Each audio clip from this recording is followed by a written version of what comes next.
Good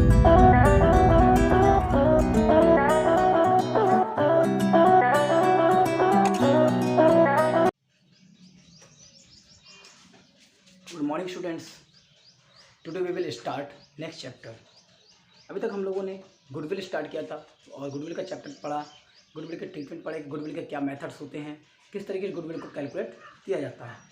अब हम इस मेथड में देखेंगे, अब हम इस चैप्टर में देखेंगे कि जो हमारा गुडविल का जो हमने कैलकुलेट किया है, ठीक है, तो उस कैलकुलेशन की उसकी ज़रूरत कहाँ पड़ती है, क्यों हम गुडविल को कैलकुलेट करते हैं, ऐसी कौन सी सिचुएशंस हैं जहाँ पे हमें गुडविल को कैलकुलेट करना होता है।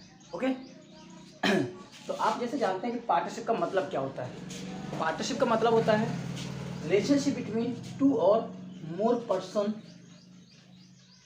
फॉर स्टार्टिंग और फॉर रनिंग अ बिजनेस। कोई भी रिलेशनशिप दो पर्सन के बीच में या दो से ज़्यादा पर्सन के बीच में बिजनेस को स्टार्ट करने के लिए। सपोज मान लो कि दो या दो से अधिक पर्सन है, कोई बिजनेस चला रहे हैं, अगर उनकी रिलेशनशिप में कोई चेंज आ जाता है उनकी रिलेशनशिप में कोई चेंज आ जाता है तो उस चेंज को बोलते हैं रिकॉन्स्टिट्यूशन। ठीक है, अगर उनकी रिलेशनशिप में कोई चेंज आ जाता है तो उसको बोलते हैं रिकॉन्स्टिट्यूशन ऑफ द पार्टनरशिप। ठीक है, रिकॉन्स्टिट्यूशन।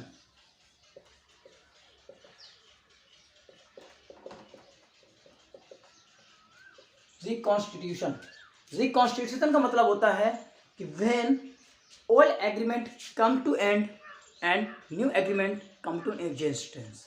मतलब कि जब हमारा ओल्ड एग्रीमेंट जो होता है, जब वो ओल्ड एग्रीमेंट हमारा ख़त्म हो जाता है और नया एग्रीमेंट उसकी जगह पे आ जाता है। मतलब कि ओल्ड जो एग्रीमेंट है, ओल्ड जो रिलेशन है, उस ओल्ड रिलेशनशिप को ख़त्म कर दिया जाता है और नई रिलेशनशिप आ जाती है तो उसको बोलते हैं reconstitution of the agreement, partnership. ठीक है, तो ये जो हमारा चेंजेस होते हैं, जब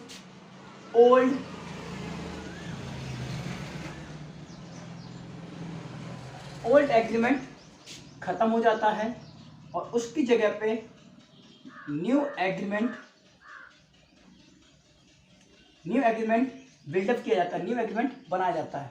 तो मतलब है जब कोई पार्टनरशिप में अगर ओल्ड एग्रीमेंट को ख़त्म कर दिया जाता है और नया एग्रीमेंट आ जाता है उसकी जगह पे, तो उस टाइम को बोलते हैं reconstitution of the partnership. Reconstitution of the partnership. ठीक है, ओल्ड एग्रीमेंट और न्यू एग्रीमेंट, ये हमारा ऐसा होता क्यों है, या ये ऐसी चीज़ें कब होती हैं कि कब हमारा होता है कि ओल्ड एग्रीमेंट खत्म हो जाए और उसकी जगह पे नया एग्रीमेंट आ जाता है। तो ऐसी चीज़ें होने के लिए हमारे पास बहुत सारी सिचुएशंस होती हैं, जैसे कि फर्स्ट वन है change in ratio of existing partner. जब हमारे एग्जिस्टिंग पार्टनर्स के बीच में जो रेशियो है, उस रेशियो में अगर चेंजेज आ जाता है तो उस रेशियो के चेंज होने के समय की जो घटना होती है, उस इवेंट्स को बोलते हैं रिकॉन्स्टिट्यूशन ऑफ द पार्टनरशिप। ठीक है, तो मतलब सपोज मान लो ए बी सी 3 लोग हैं, अगर उनका रेशियो पहले से 1:1:1 था और वो डिसाइड करना चाहते हैं कि उनका रेशियो चेंज हो जाए और वो अपने रेशियो को चेंज करके ले आते हैं 2:2:1। ठीक है, वो इस रेशियो में लाना चाहते हैं, तो देखिए क्या कर रहे हैं, इस ओल्ड को उन्हें ख़त्म करना पड़ेगा और नए को उन्हें बिल्डअप करना पड़ेगा। तो यही चीज़ है कि जब ओल्ड एग्रीमेंट खत्म हो जाता है और नया एग्रीमेंट आ जाता है तो उस सिचुएशन को बोलते हैं reconstitution of the partnership firm. ठीक है,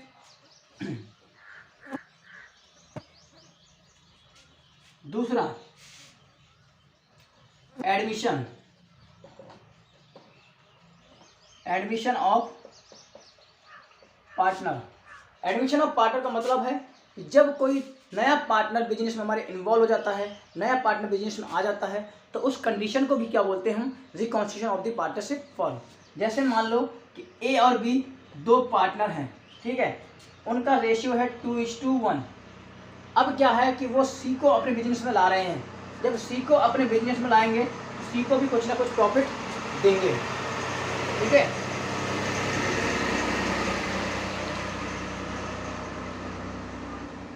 जब सी को बिजनेस में ला रहे हैं और उसको भी प्रॉफिट दे रहे हैं, तो अब इनको ये बोला गया कि सी को बिजनेस में लाने के बाद जो उनका रेशियो है वो है 2:1:1। ठीक है, तो देखिए इन्हें क्या करना पड़ेगा, पहले ये ओल्ड को ख़त्म करना पड़ेगा, तब ये नई रिलेशनशिप बन पाएगी। तो यही चीज़ है कि एडमिशन ऑफ पार्टनरशिप के केस में भी क्या होता है, ओल्ड एग्रीमेंट को ख़त्म किया जाता है और नया एग्रीमेंट जो कि तीनों के बीच में बनेगा उसको बनाया जाता है। तो जब ओल्ड एग्रीमेंट को ख़त्म कर दिया गया और नए एग्रीमेंट को बनाया गया तो उसको बोलते हैं reconstitution of the partnership firm. ठीक है,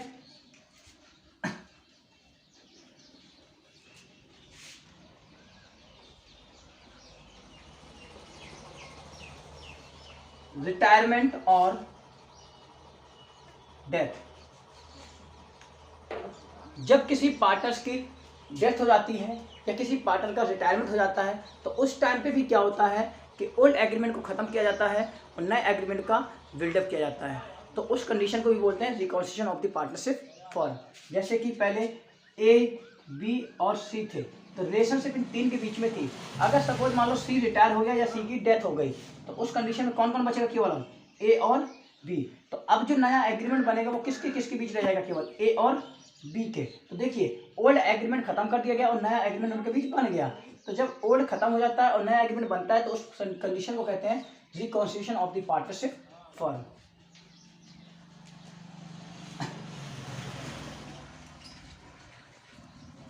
अमलगमेशन, अमलगमेशन का मतलब होता है जब दो फर्म को मिल जाती हैं या एक फर्म किसी दूसरी फर्म को एक्वायर कर लेती है। ठीक है, तो ऐसे कंडीशन में भी क्या होता है कि पहले आपका एग्रीमेंट एक के फर्म का होता है, जब दूसरा एक्वायर कर लेगा या दो लोग मिल जाएंगे तो फिर दो फर्म का एग्रीमेंट अलग से बनेगा। तो यही चीज़ है कि पहले मान लो कि ए नाम की कोई फर्म थी, अब बी नाम की फर्म साथ में मिल गई है, तो अब जो एग्रीमेंट बनेगा वो क्या बनेगा, इन दोनों को मिला के बनेगा। तो देखिए उनके दोनों के ओल्ड जो एग्रीमेंट रहे होंगे वो खत्म हो जाएंगे और नया एग्रीमेंट बन जाएगा। तो इसीलिए ये जो आपकी सिचुएशन होती हैं इन चारों सिचुएशन को ही बोलते हैं reconstitution of the partnership firm. ठीक है, तो रिकॉन्स्टिट्यूशन का मतलब होता है कि when old agreement come to end, जब ओल्ड एग्रीमेंट आपका खत्म हो जाता है and new agreement come to an existence, और नया एग्रीमेंट एग्जिस्टेंस में आ जाता है, तो उसको बोलते हैं रिकॉन्स्टिट्यूशन ऑफ पार्टनरशिप फर्म। ठीक है, या फिर कह सकते हैं कि अगर पार्टनरशिप के एग्रीमेंट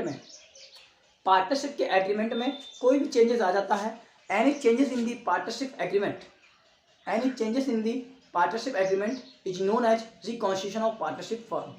अगर पार्टनरशिप के एग्रीमेंट में कोई भी चेंजेस आ जाते हैं उस चेंजेस को बोला जाता है रिकॉन्स्टिट्यूशन ऑफ पार्टनरशिप। ठीक है, तो ये आपकी सिचुएशन है जहाँ पे जिसको रिकॉन्स्टिट्यूशन बोला जाता है। तो याद रखिएगा, चाहे वो एडमिशन का केस हो उस टाइम पे भी हमारी फर्म रिकॉन्स्टिट्यूट होती है, फर्म को दोबारा से बनाया जाता है। ठीक है, तो वही चीज़ है कि पार्टनरशिप एग्रीमेंट जहाँ जहाँ चेंज हो जाता है तो वहाँ पे आपका रिकॉन्स्टिट्यूशन बोला जाता है। ठीक है, तो आपकी ये सिचुएशन है, यहाँ हर जगह पे रिकॉन्स्टिट्यूट की जाएगी फर्म को। तो अब हम एक टॉपिक लेते हैं पहला वाला, change in ratio of existing partners. ठीक है, change in profit sharing ratio amongst the existing partner.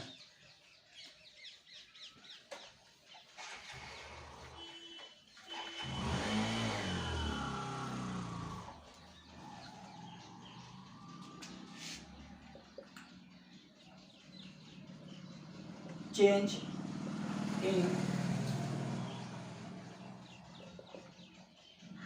Profit sharing ratio amongst change in profit sharing ratio between existing partner। ठीक है, मतलब है कि जब हमारे एग्जिस्टिंग पार्टनर्स के बीच में कोई रेशियो चेंज होता है, ठीक है, जब हमारे एग्जिस्टिंग पार्टनर्स के बीच में कोई रेशियो चेंज होता है तो उसको बोलते हैं change in profit sharing ratio amongst the existing partner. मतलब कि एग्जिस्टिंग पार्टनर्स के बीच में कोई रेशियो हमारा चेंज हो गया, तो उस कंडीशन पे उस टाइम पे हमें क्या क्या चीज़ें निकालनी पड़ती हैं। तो सबसे पहले निकालना पड़ेगा आपको सैक्रिफाइसिंग रेशियो और गेनिंग रेशियो। सैक्रिफाइस रेशियो और गेनिंग रेशियो, दूसरा आपको निकालना पड़ेगा treatment of goodwill. Treatment of goodwill. Third number पे आपका आ जाएगा एडजस्टमेंट ऑफ रिजर्व और सरप्लस साथ में, ठीक है।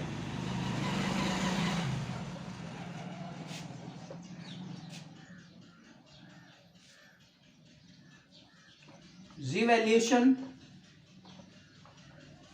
Of assets and liabilities. And last है एडजस्टमेंट ऑफ कैपिटल, ठीक है।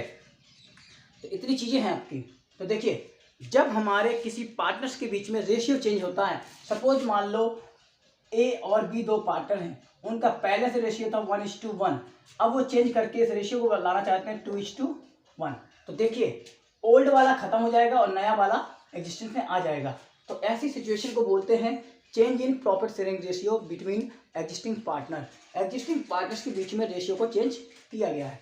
तो ऐसी सिचुएशन में हमें क्या क्या ट्रीटमेंट करनी पड़ेगी, क्या क्या हमें कैलकुलेट करना पड़ेगा। तो सबसे पहले निकालना पड़ेगा सैक्रिफाइसिंग रेशियो और गेनिंग रेशियो।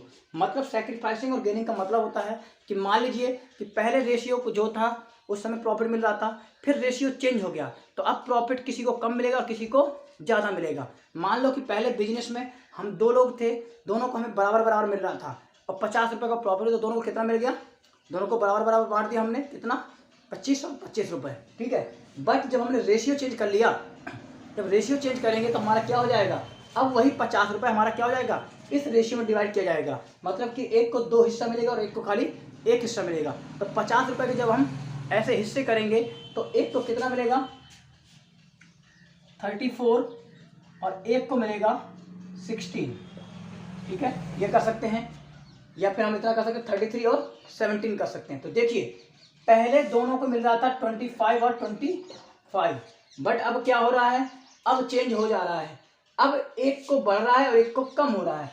एक को 25 की जगह 34 मिल रहा है, ठीक है, और एक को 25 की जगह 16 मिल रहा है। तो देखिए, एक के में बढ़ रहा है और एक के में कम हो रहा है। तो देखिए, इसी को बोलते हैं जब कोई पार्टनर अपने प्रॉफिट को किसी दूसरे पर्सन को देता है, तो उस चीज को या उस जो प्रॉफिट वो जो दिया गया है उसको बोलते हैं सैक्रिफाइस, ठीक है। मीन दैट कि when someone partners given his share of profit to the another person, ठीक है। जब एक पार्टनर्स दूसरे पार्टनर्स को अपना प्रॉफिट देता है तो उसको बोलते हैं सैक्रिफाइस, और जिस रेशियो में देते हैं तो उसको बोलते हैं सैक्रिफाइस रेशियो, ठीक है। दूसरा गेन, जिसको गेन हुआ 25 की जगह 34 हो गया, कितने का 9 का गेन हो गया, ठीक है। देखिए, इसको 9 का लूज हुआ और इसको 9 का गेन हुआ। तो देखिए, जिसको गेन हुआ है उसको मतलब है कि अगर किसी पार्टनर्स ने कोई भी अमाउंट, कोई भी प्रॉफिट किसी दूसरे पार्टनर से प्राप्त किया है, रिसीव किया है, तो उसको बोलते हैं गेन, और जिस रेशियो में किया उसको बोलेंगे गेनिंग रेशियो, ठीक है। तो मान लो कि अगर मैंने दिया है तो मुझे सैक्रिफाइस हो रहा है, और अगर मुझे मिला है तो गेन हो रहा है। मान लो कि अगर मैं 5 रुपये अपने से दे रहा हूँ किसी को, तो मेरा क्या होगा, रुपए, मेरे 1 रुपये कम हो जाएंगे। तो सैक्रिफाइस जो होता है उसको माइनस किया जाता है प्रॉफिट से, ओल्ड से, और जो गेन होता है उसको प्लस किया जाता है, ठीक है।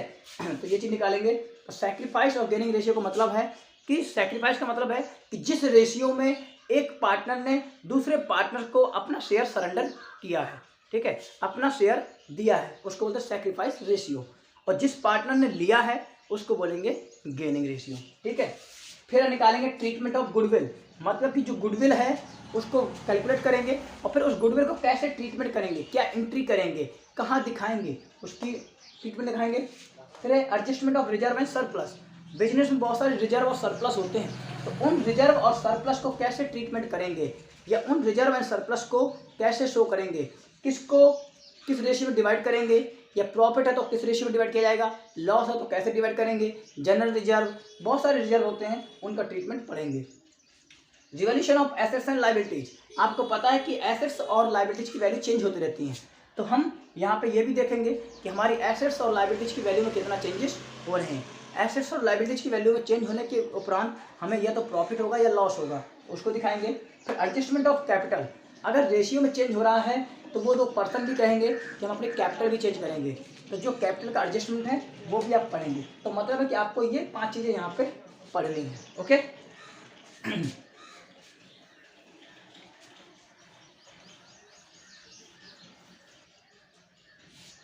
अब देखिए, सैक्रिफाइस रेशियो का फॉर्मूला होता है old ratio minus new ratio.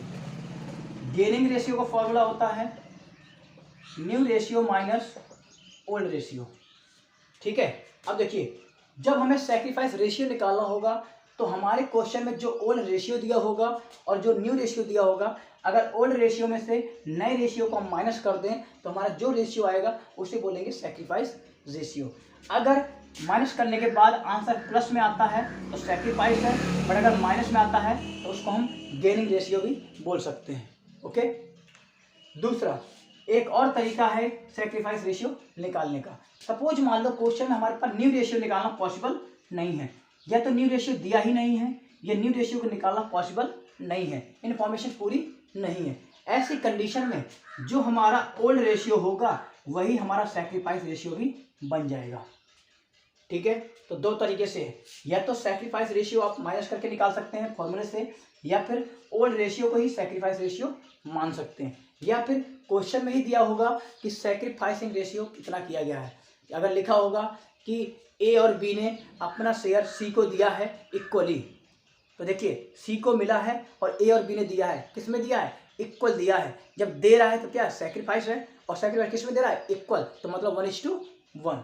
तो देखिए सैक्रिफाइस रेशियो या तो इस फॉर्मूले से निकाल सकते हैं, या ओल्ड रेशियो को सैक्रिफाइस रेशियो मान सकते हैं, या फिर सैक्रिफाइस रेशियो आपको क्वेश्चन में गिवन होगा। ठीक है, तो इन 3 तरीकों से आप सैक्रिफाइस रेशियो कैलकुलेट करेंगे। Old ratio minus new ratio, जो पार्टनर्स ओल्ड है उनका ओल्ड रेशियो लिखा होगा। जैसे इसी पे ले लेते हैं, ओल्ड दिया है ये 1:1, तो अगर हमें निकालना हो तो क्या कर सकते हैं, पहले ए का निकाल लेते हैं। ए का ओल्ड रेशियो है 1/2 माइनस उसका नया रेशियो कितना है 2/3। इसको सॉल्व करेंगे तो आपका 6 आ जाएगा 3, तो -1/6। बी का निकालते हैं, बी का भी 1/2 है माइनस 1/3, 6 1/6।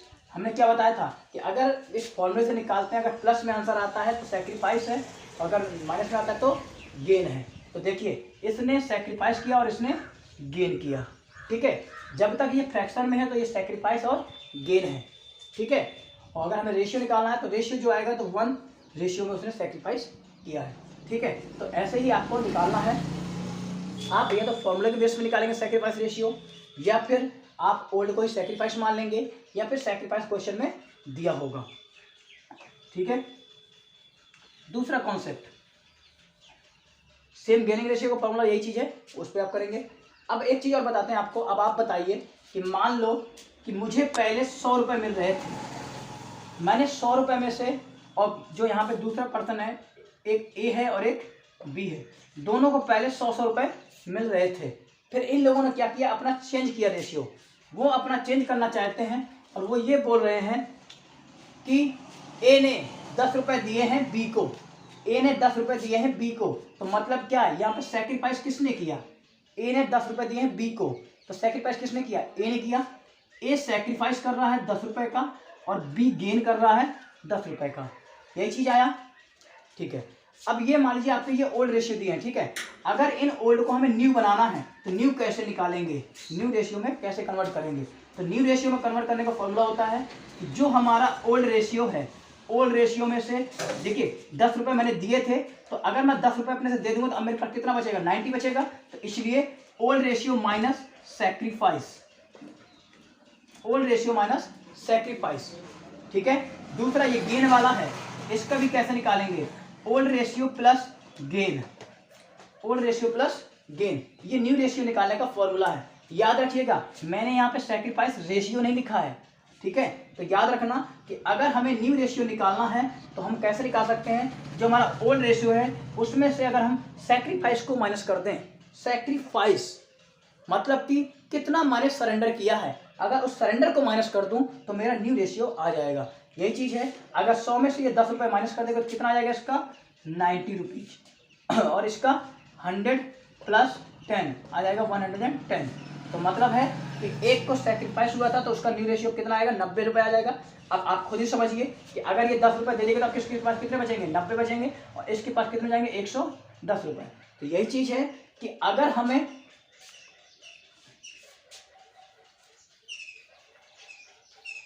क्वेश्चन में न्यू रेशियो निकालना है तो न्यू रेशियो भी निकाल सकते हैं आप। कैसे निकालेंगे, बट न्यू रेशियो का फॉर्मूला आप कर सकते हैं ओल्ड रेशियो माइनस सैक्रिफाइस, ठीक है, सैक्रिफाइस है। दूसरा ओल्ड रेशियो प्लस गेन, इस तरीके से निकाल सकते हैं। न्यू रेशियो हम ओल्ड रेशियो माइनस सैक्रिफाइस तब करेंगे जब हमारे पास ओल्ड रेशियो भी दिया होगा और सैक्रिफाइस भी दिया होगा। मान लो सपोज क्वेश्चन में सैक्रिफाइस नहीं दिया है, खाली ओल्ड रेशियो दिया है, तो देखिए जब केवल ओल्ड रेशियो दिया रहता है तब आप क्या करते हैं 1 अज्यूम करके फिर न्यू रेशियो निकालते हैं। 1 मानते हैं, 1 में से जिस पार्टनर का शेयर नया दिया होता है उसको माइनस कर देते हैं, फिर आपका आ जाता है रिमेनिंग शेयर, फिर उस रिमेनिंग शेयर को बचे हुए पार्टनर्स में डिवाइड कर देते हैं। ये चीज़ है, तो आप निकाल सकते हैं। अगर ये दोनों इन्फॉर्मेशन दी हैं तो आप इस फॉर्मूले पे निकालेंगे, अगर ये दोनों इन्फॉर्मेशन नहीं है तो आप फिर क्या करेंगे 1 अज्यूम करके निकालेंगे, 1 मानेंगे और इसके बेस पे आप उसको निकालेंगे। ठीक है, तो आप लोग ऐसे क्वेश्चन कीजिए। ठीक है, इसके बाद हम आपके नेक्स्ट क्लास में आपको ट्रीटमेंट बताएंगे। आप इसके न्यूमेरिकल करके देखिएगा, अगर बन जाते हैं तो अच्छी बात है, अगर नहीं बनेंगे तो हम आपको बताएंगे कैसे निकालते हैं। ठीक है, और इसके बाद आपका गुडविल का ट्रीटमेंट वगैरह ये सब हम कल बताएंगे। ठीक है।